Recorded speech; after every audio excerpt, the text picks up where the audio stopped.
Jay-Z, you're just like Diddy. I can't stand your arrogant, condescending attitude. Nicki posted a video of you wearing a pink wig, and I retweeted it. Nothing more. You deserved it. Everyone knows about our feud. It's been going on for over 20 years. I've seen all your manipulation in the industry, from power struggles to cultural control. In 2015, when Tidal launched, Nicki helped you build it from nobody to a successful platform, and you immediately pocketed her $7.9 million in royalties. Lil Wayne was qualified for the Super Bowl, but you kicked him out of personal grudges. How is that any different from Diddy forcing his artists to sign unfair contracts? Just because Nicki didn't align with him, he resorts to this kind of suppression. You're truly despicable. What's even more interesting is that right after I showed him and his father's photo in the documentary Sean Combs: The Reckoning, you immediately had your lawyer send me a warning letter saying I overstepped my bounds. When you wrote the lyrics to exonerate Diddy back then, why didn't you think about today? You say the film is malicious slander, but why don't you dare sue me for defamation? Because all the evidence I have is true. I haven't finished reporting the witnesses in my documentary, and I haven't released all the Tidal profit sharing documents. If you know what's good for you, pay back what you owe Nicki with interest. Don't wait until I make Jay-Z Reckoning 2, by which time even Beyonce's PR team won't be able to save you. Jay goes, let's get it straight. Nobody's afraid of 50 Cent. I want everyone to be clear. No one's scared of 50 Cent. Well, at that point, his safe presentation, even the glasses, what the glasses represent? Intelligence, right? A nerd, maybe? What are some of the things that come along with you being a nerd? Like, don't hit a guy before. He's not identifying with the transition and difference in the perception of Jay-Z. Now he's really safe, and people feel comfortable with him because they know he's not going to do anything inappropriate or try not to. Meanwhile, when he's saying he's not afraid of 50 Cent, why would you have to make that clear? For decades, the friction between 50 Cent and Jay-Z has been the worst kept secret in rap, dragged through podcasts, interviews, and late-night industry whispers. Now a new film drags every rumor, every accusation, and every unanswered question into the light and forces viewers to sit with them. The pair climbed the same mountain but took entirely separate paths. 50 Cent preferring the bullhorn and the public gut punch, while Jay-Z favored long-game strategy, alliances built in private rooms, and the kind of patience that turns enemies into assets. Reopening their decades-long feud begs an unsettling question. Who actually runs the culture, the artist who grabs headlines every other week, or the operator moving chess pieces behind stadium curtains? And if a hefty chunk of rap's history has quietly been sculpted by figures the cameras never linger on, what other coincidences have we accepted as cold? Even though Jay lawyer came out and said they're not. Because Jay-Z and Puff was given an assignment. And that was to destroy East Coast rap. And what I mean by that, and I know people gonna like, yo, Gene is out of his mind and everything like that. Check this out, brother. Is that New York rappers was getting 80 to 100, 800 to 1.2 million, or some larger than that, and to sign with labels back then. And they was getting a lot of money to make albums and records. When they had guys down south that these labels was paying $250,000, $300,000 on record deals, and these guys was bringing back platinum albums and everything like that. So what they had to do was, they had to keep New York rappers down. That's one reason, other than the Irv Gotti shit that 50 was going through and the poison they was putting in about 50, he had to go elsewhere to California, or with Jay and not with Dre and Eminem to get a deal. They did not want East Coast rappers to get big. They were suppressing all new artists that was coming out of New York. Jay and Diddy was doing that. That's why when I heard your story, because I knew this for a long time, but when I heard Dame Dash that Jay wouldn't sign off on nothing, Jay wouldn't do this and Jay would that, because he couldn't let a Cameron blow up. He couldn't let an East Coast rapper like Beanie Siegel blow up. Because him and Diddy was giving that deal, we gotta keep these East Coast rappers down. Because down south rappers, Cash Money, what you call it, No Limit, Ludacris and them, they was taking little money and bringing back more money and making more money for them. Hard truth. Back when physical record sales funded entire blocks of the industry, the calendar could make or break a career overnight, and that power was regularly abused. Documentary framing suggests two major projects landing in the exact same window was rarely an accident. It was reportedly a calculated squeeze, designed to cap an artist's momentum before it could snowball into something dangerous for competitors. What emerges is a portrait of a business coded to reward the people who already collected the gold and quietly throttle anyone trying to climb the next rung of the ladder. Once industry access quietly outweighs raw musical ability, the charts stop measuring merit and start quietly measuring who has the deepest Rolodex. Viewers are left with an uneasy, lingering question. When does healthy competition end in deliberate, premeditated interference begin? Contract. The big one was with Beyonce. When he signed that contract, the marriage contract, he got trophies. Now those fucking trophies, those fucking trophies came rolling in, buddy. He started getting Grammys left and right, man. I mean, look, listen, if you look at his career, This guy. You're gonna let him say that? Jay was getting Grammys. he had one. Exactly. He had one. And he didn't show up. No, he had like 20 now. Hold on. He had like 18 since he been down. Look, he had one, bro. Hard Knock Life. Hold on. You're not wrong. At the same time. After that, he got them shits. He started drinking. His pictures were fucking things to cup. Wait a minute. So you're saying the success is derived from the marriage? I've absolutely been treated differently. The accolades. Because he's no longer viewed as what, like a street or gangster rapper. Now he's viewed as a businessman, entrepreneur, family man. And the biggest ones because of the position Beyonce's in. Oh, wow. Right? You were connected to the biggest. Jay got it for the music. Jay got it for the music. I'm saying shit you didn't see. He deserved those. I'm sitting there, he was like this, like. Black excellence, they're sitting there like, yeah. It's the billionaire brunch. You're like, I hate you, man. unaware of anything going on here. This is the one time I'm gonna be with you niggas this year. Yeah. Come on, bro. That's crazy. That's crazy. He just looking at his watch during the whole Rock Nation prayer. Like, is it 3:30? Yeah, it's almost time to get out of here. Yo, I feel like I'm normal again. Get me out of here. Oh, wow. So that's the deal he signed, huh? Yeah, that's the deal. Like, the other ones didn't count The as much Billboard as that. story inside the United States paints one picture for fans and casual watchers. But the global streaming numbers quietly tell a totally different story when they're laid side by side. 50 Cent reportedly uses that gap to push back against the long-held belief that topping domestic charts automatically equals cultural victory, arguing that relentless promo campaigns, label backing, and strategically placed marketing dollars can manufacture relevance just as convincingly as a streak of undeniable songs. The uncomfortable takeaway for insiders is that scale and reach, the documentary argues, can be paid for with cash just as readily as they're earned in the trenches over decades.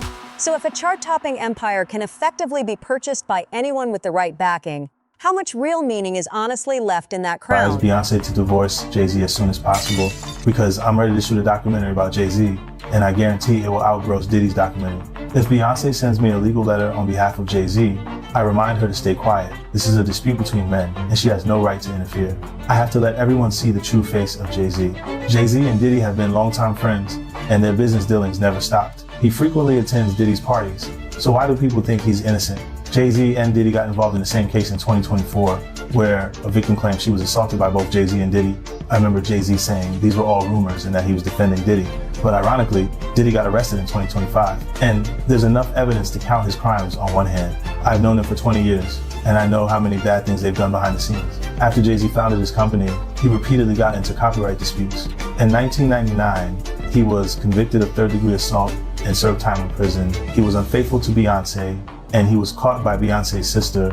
I think everyone has seen the footage of him getting beaten up in the elevator. I've already gathered the evidence, and I'm going to give Jay-Z a surprise. Oh, yeah, before I forget this, we talked about Jay. Proximity to Diddy. You don't think he knew anything? He's seemingly around Diddy. I don't know. That was a real suburb question. I know, right? Proximity. And the proximity. Proximity. That's the SAT hit parade word. I learned that. Jim, do you think he fucking knew all of the shit that was going on? Then I was like a. I don't want to incriminate myself. I know, but the way he said it. Like I said. No matter how you answer that shit, you snitching. Yeah, exactly. That was a narc kind of question. Yeah. You asked the question like a fan. Hey, I grew up with white people. If there's one thing I know, is how to get a black guy in trouble. But it's a great question. Yo, just give him the Happy Meal before you ask him to snitch, bro. He said, damn, it wasn't even drinking. Speaking of, how the hell you pronounce Le Chemin de Roi. Okay. It's the King's Path. King's Path. Chemin de Roi. Because I know Branson. That's the one I pronounce. Branson. That's the Branson lifestyle. You want to be outside. Biff, you're not worried that if you throw little and you don't throw out allegations, but like you kind of poke fun at them. You just ask questions. You're not worried that it comes back your way? Like people dig up your past and try to pull stuff up? I don't got that shit in my past. Everybody got a little bit. Not that it's real enough. I took a pill, but it was for me to perform better. For her to remember, buddy. I didn't fucking give her a drink so she forget what the fuck happened. What the fuck is going on here, bro? Yes, I took the drink. I gave me the fucking drug to perform. So she could remember and possibly love me for that. Did it work? What the fuck?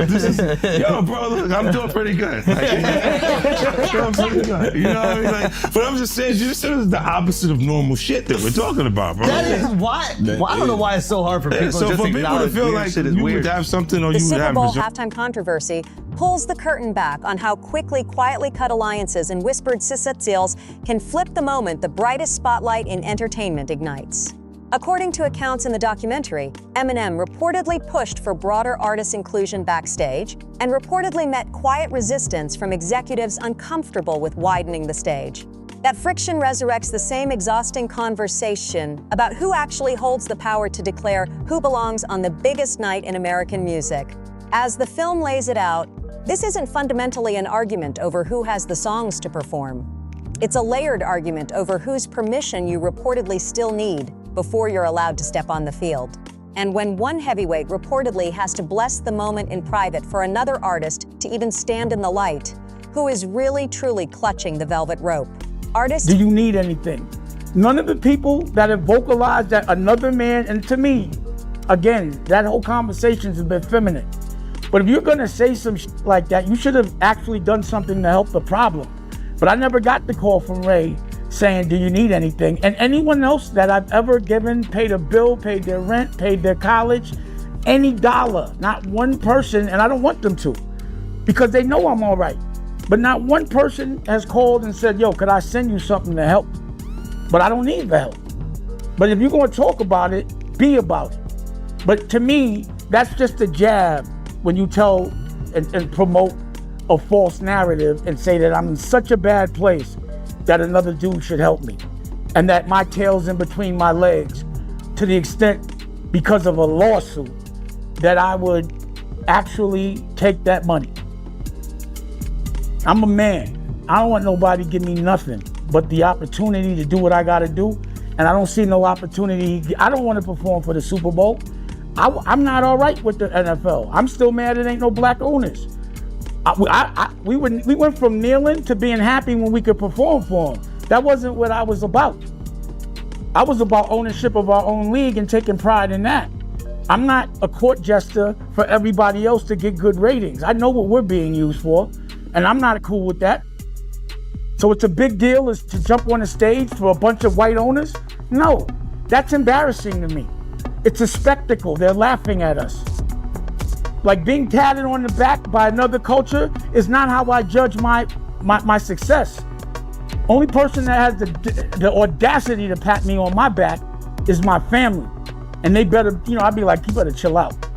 I don't want no pats on the back. I don't play that. I'm not in the patty pat club. On no level. I feel you. But speaking of the NFL, I know right now Nicki Minaj, she calling out Jay, and I know Colin Kaepernick's wife, she called out Jay, saying that, you know, Jay did her husband wrong. But I don't know, you know, I don't know the backstory behind that, man. But I know it's going, you know, viral right now on social media. But I do want to ask you, how do you feel about the NFL right now, in general? You know, it's funny. She's cool with my wife, Rocky. Who have linked arms with 50 Cent on actual projects consistently describe a leader who picks up the phone, drives to the set, and gets elbow deep in the work himself without complaining. Jay-Z, by contrast, is repeatedly painted in these accounts as someone who remains almost willfully out of reach. A chairman on a high floor who rarely, if ever, comes down into the nitty-gritty alongside the crew. Those two operating styles neatly outline two genuinely competing philosophies of how to run a hip-hop empire. One banking loyalty through physical presence and visible grind, the other banking it through carefully maintained distance and a hand-built aura. In a genre that was literally birthed on stoops, corners, and tight-knit neighborhood crews, the unavoidable follow-up is which version of leadership actually holds people's hearts.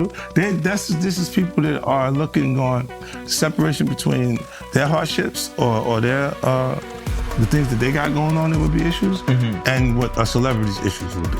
Wait, what is that? They think all celebrities are doing the same thing. Yeah. Right, and when you see, if I wasn't saying anything, guess what? You could safely say that a person on the outskirts that is not involved in hip-hop culture could think that everybody in hip-hop culture is with that shit. So by you, you're good, bro. You're fucking good. You're protecting hip-hop. Yeah. If you don't speak out and make them the weirdos, then they're gonna think everybody's Every like single that. person is like that involved in hip-hop culture. Makes you think, did Jay do it? Shut up. He's in trouble. We live in New York, bro. No. Come on. We live here. No, free saying. Jay-Z. I'm just saying. Shout out Mufasa. We all gonna go and support. Yo, we can all see. You are crazy. That was the craziest thing. I literally. What's bro, the lady at Rock Nation? I gotta send her that. You don't feel like that happened the same day, bro. What's the day came out the day before, the next day? I was eating Raisin Bran.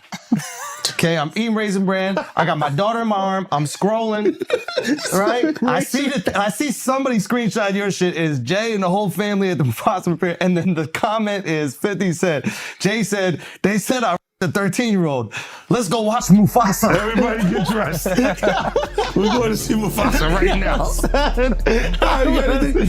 I just think it was a good look, like angling yourself as a family man. Yes. But they had to go to the premiere, that bro. was planned already. I'm Okay, bro. And I realized that later, but I'm just saying to you, I haven't seen him in a long time. That's all I'm saying. And I hadn't seen him in a long time, and then I heard this shit, and then I looked, and I saw Mufasa. I said, whoa.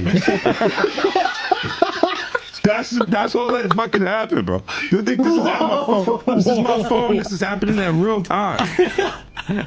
I'm going, yo. He said, yo. You just gotta say everyone gets these jokes, bro. That's what you gotta say. Yeah, no. Rappers, listen, comedians and rappers, bro. That's why the do thing. people come to my page? That's true. I know what I'm saying. You know what they said? Well, you don't think you're gonna happen next? Yeah, that's what they said to me, buddy. Well, you're next, buddy. You're fucking, you why? Because you don't got nothing. I don't have it. Nah. Yeah, there's no girls gonna come out. Why you sound skeptical? Because I think there are some women that are like, no, I think there's some women that are like, This guy's supposed to be from Queens, bro. let me tell you, Go fucked up in streets. you kick him off the corner. What I'm saying is, I know a couple of extras that fucking throw me under my bus. You should let him have the corners. None of this would have happened if you let him have the corners. We're fine. You know there's some like opportunists they'll just throw out the fucking But that's what I'm saying. You had to have something. Look, if you already interacted with the person, right, and you hadn't had a bad experience, it would take more for them to say some of the shit that you see these people say. Right, like, you go, what made you, even when things, we part ways, and because a lot of times when we interact with people, they're not just having fun for tonight. They think we're leading into this hardcore relationship that may not materialize. Right. So I see what you're saying, where they can look and go, well, look, you met the girl in 2003. You hung out with her. You had a good time after the show with 30 girls there. You just went, y'all hung out, right? And y'all just part ways. Right, so there's no negative things between it, but she can look up at the TV now, and you've been a success since then. Feel like that's my life. I was supposed to be there, and be upset with you and say something. But will it have any merit to it? If I gotta keep that it real, woman hasn't been in my. You ain't always have the most amicable breakups. Do you remember where I think it's your baby moms, where it's like she was kind of speaking out, and then all of a sudden the house just got burnt down. Yeah, but you know it happens. Left eye. See, she burned the house down. This nigga is crazy.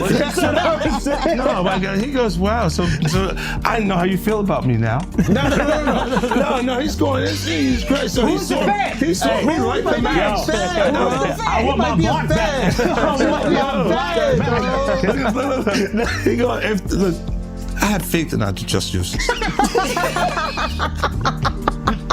I'm a civilian now. There would be consequences connected to the behaviors and actions that this brother is talking about. Oh my goodness, man.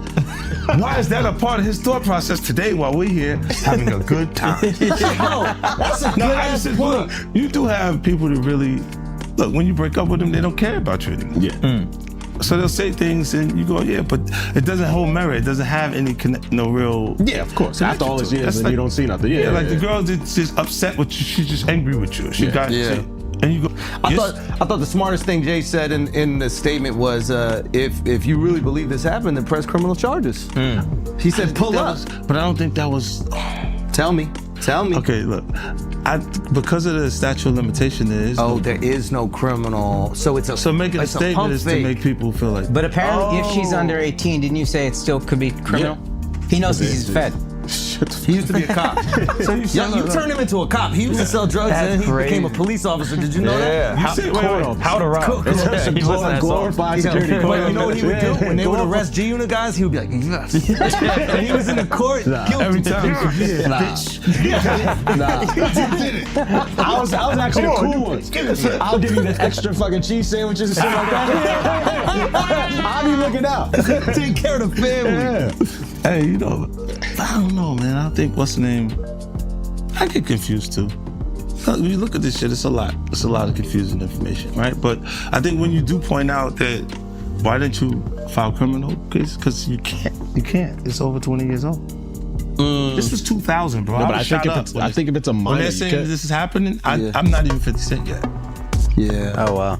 You see what I'm saying? Like this is that far back. Yeah. So it's like I'm not. 20-year arc. The pairing of Jay-Z and Beyonce has long made it borderline impossible for anyone watching from far away to figure out where the wedding vows end and the corporate playbook quietly begins.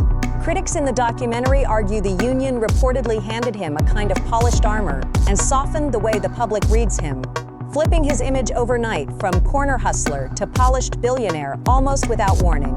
Loyal defenders prefer to read the whole saga as nothing more than a genuine love story that happened to flourish in front of God and every camera in the world. Whichever camp you quietly fall into, the film underlines a hard lesson. Legacies inside this business are engineered with exactly the same patience used to sequence tracks and route tours, every public moment calculated weeks in advance. When personal romance and merciless branding begin to overlap this tightly, can the average listener ever reasonably know what is real and what is a carefully fitted press release? I'm saying, Sean Carter, you're a piece of shit.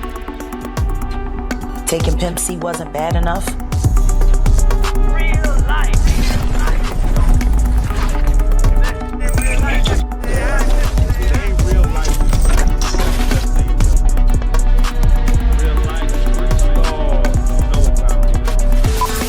So why does it all come to a head now? Why now? Why? Because he's the acceptable monster at this time. Like R. Kelly was the last time I sat on this couch. So who's next? Y'all don't see the lineup? Yeah, we see the lineup. I'm just waiting to see who's next. Jay-Z is setting Diddy up. Why is everyone having such a hard time? He ain't doing shit different. He lined up D-Haven, stole his life and identity. He lined up Big L, stole his life and identity. He lined up Dame Dash, stole his life, identity, and took his love. Lined up R. Kelly. He wants to be the one. Yeah, shout out D. Haven. He actually hit us up, wanted to tell this story. You need to talk to D. Haven. Yeah, we need to talk to him. I told you that last year when I put you on the phone with him. You did. I want you to think about this. Allegedly, Sean Carter is responsible for enacting Hype Williams to put Aaliyah on a faulty plane to move her out the way as punishment for rejecting him, and so he could level up Beyonce, who was struggling. Let's just say allegedly that happened. Now I want you to think about 106th and Park with Mary J. Blige. Free, who is a victim of Sean Carter. Yeah. Mary J. Blige, who is a victim of Sean Combs, are sitting there talking about the death of Aaliyah. Amongst each With other. decades-old controversies quietly creeping back into the cycle at the same moment, fresh legal filings quietly stack up in courtrooms across the country. The conversation in the documentary reportedly drifts away from chart placements and toward what accountability genuinely looks like when allegations surface 20-plus years after the fact. Critically, the film never positions itself as judge, jury, or final verdict. Instead, it simply tilts a harsh mirror toward the industry architecture that has historically offered the powerful a comfortable hiding place and an army of well-paid lawyers to patrol the gates. Fame, the documentary lays out, has a strange, well-documented habit of amplifying both the gleaming wins and the deeply uncomfortable questions in equal measure and at the exact same time. When accusations crawl out this late, the sticky, unresolved question the film refuses to let go of is whether the wider industry is genuinely ready to reckon with them, or whether it's going to lean, once again, on its usual instinct to quietly sweep everything under the nearest rug. Know him, been around him a couple of times, bro. Been around him a few times, but I didn't know him. Know him as I'm sitting down and I'm breaking bread, eating off, eating a meal around him and shit like that, laughing, talking and joking like that. I've been around Jay-Z, and one time I wanted to knock his head off, because he was being disrespectful, but he didn't know he was being disrespectful because he ain't that type of dude. You understand what I'm saying? What happened? We was in Cancun and he had a personal assistant from my block named Laura, and he had brought like 3 people to the club. He had brought like 6 people to the club with him, and he was only supposed to get 3 people in. I was running the door at Daddy-O's from Industry Entertainment. They just told me Jay-Z only get 3 people in. You understand? So I'm at the door. I said, yo, Jay, you good, and 3 of your other good, but the other 3 gotta pay. So then he said, Laura, handle him. And at that time, the type of dude I was, you couldn't tell no woman to handle me. You understand? When I'm talking to you as a man. So then I said, who you talking to like that? You telling her to handle me? You understand? And then me and him, he didn't say nothing. He just turned to the side. And if he'd have turned back around, he'd have got his head knocked off. But Laura told me, yo, Gene, please, Gene, you gonna make me lose my job. You know what I'm saying? And because, 1, she was beautiful, 2, she's from our block. You understand? I wasn't gonna do that to her. You understand? So I gathered myself, stepped away from the situation, and then the promoter said, Jay can let his people come in. You know what I'm saying? But he was being disrespectful. This is the same dude that Harlem Cats used to laugh at and joke at. Even we was out there that time, he came to Cancun and he had a fake Versace shirt on and they was ripping him. I mean, they was ripping him. I know he's a billionaire now, he can wear whatever he got. He got $10 million watches and shit like that, but we talking about back then. You understand? We still have those stories from back then. And it's good that a brother can uplift himself, and that's why he's the type of person that he is, because he knew how guys used to treat him. That's why you could see him trying to sun people based on somebody who gets in that type of situation. You understand? This dude had the same cream deli silk shirt that I had. Now, cream deli cream shirts were fake printed Versace shirts. They were nice.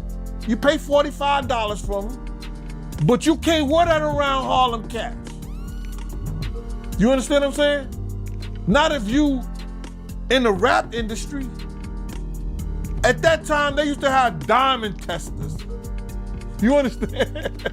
They'll roll up on the cat, and if your diamond don't beat, you understand? They'll talk about you. Snatch your chain off or whatever like that. So he had the fake cream de la cream shirt on, and they was roasting him. I think I seen him in a black t-shirt from that point on in Cancun the whole time he was there. Yo, let me just tell you something. When dudes from Harlem got something on you, bro, and they joking you, they at it. They gonna stop until somebody with some power or somebody with some money say, yo, get that dude a break. Give him a break. So Dame probably used to let him get him in a little bit, but then when Dame was like, yo, my man, let my man live. Let him live. They probably back up off of him or stuff like that. But they was joking, they was talking and stuff like that. And because you just don't do that. You don't come to no major event with nothing fake or phony on. Not at all. Unless the only way you could get away with something fake or phony on if it was Dapper Dan. If it was a Dapper Dan special, you good. If it wasn't Dapper Dan, nah. You couldn't do that, bro. Not at all. Should have known better, but he was from Brooklyn. But from what you know about Jay, do you believe he's capable of doing what he's being accused of? What I know of Jay, and what have I heard of Jay,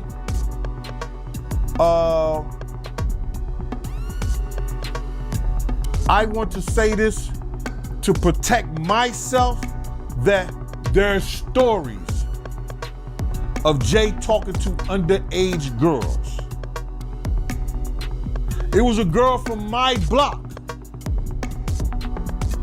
that was 16, 17 years old that Jay was talking to. If she was 17. So there's plenty of stories out there that they might flood the market of Jay talking to underage girls. I heard this kid that is claiming to be his son. His mother was 15 when she conceived him and had him at 16. And Jay refused to do a blood test or anything like that. And all of a sudden, when this has gotten real big and Tony Bugsby had taken the kid's case, the kid just got arrested for having a gun in his car, I think, like that. Did you hear something about that? That the kid got arrested for having a gun in his car, and when they go and watch the tape, somebody was planting a gun in the kid's car. Now the kid who's never been in trouble to that degree, and now he's facing a case for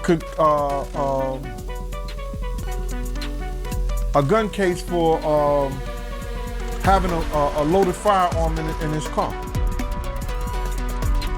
So, answer your question, there's plenty of stories. Ain't Beyonce one of those stories? Isn't Foxy Brown one of those stories? Isn't that kid mother one of his stories? In the closing movement of the film, 50 Cent reportedly positions himself as a counterweight to a hip-hop ecosystem that, in his reading, financially incentivizes silence and quietly rewards looking the other way when uncomfortable truths reach the surface. He floats the heavy, uncomfortable argument that quietness from people with real reach in the game is more often a calculated act of self-protection than any genuine commitment to neutrality or fairness. By voicing out loud, on camera, what so many others reportedly keep bottled up behind carefully worded statements, he directly confronts a system that the documentary argues has a long, well-documented habit of rewarding public silence disproportionately over messy, inconvenient honesty. And the lingering question left hanging in the room long after the credits quietly roll is one that refuses to quietly resolve itself. Inside a culture that was originally forged on regular people, using their voices to be heard, why have so many of the most powerful names in the room reportedly gone quiet at the precise moments when their voices were needed most?